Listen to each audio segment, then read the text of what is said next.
Physical exertion का आपके volume पे, आपके डिक्शन पे, आपकी पिच पे कोई फ़र्क नहीं पड़ना चाहिए।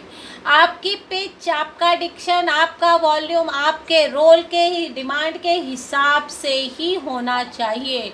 जहाँ उसमें फ्लक्चुएशन की गरज है वहाँ फ्लक्चुएट होना चाहिए और अननेसेसरी नहीं होना चाहिए। आपकी बोलने के तरीके में आप कहाँ शब्दों को क्लैरिटी के साथ बोल रहे हैं, ऑडिबल होना चाहिए, उनका क्लैरिटी होनी चाहिए, प्रोनाउंसिएशन ठीक होना चाहिए, डिक्शन ठीक होना चाहिए, अक्षरों के ऊपर एम्फेसिस प्रॉपर होना चाहिए।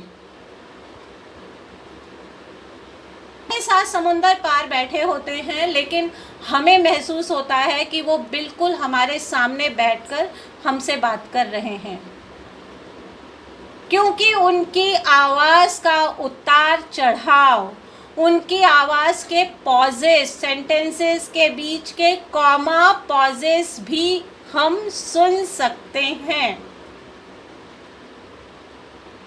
ठीक है, अब आप कह सकते हैं कॉमा पॉजेस कैसे हम सुन सकते हैं।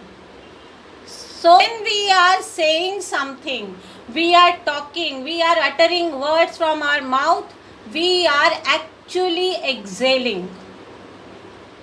अब यहाँ पर क्या है कि आपका इनहेल सही वक्त पर होगा तो आपका एक्सेल और वर्ड्स की डिलीवरी, डायलॉग्स की डिलीवरी भी सही तरीके से होगी। ठीक है।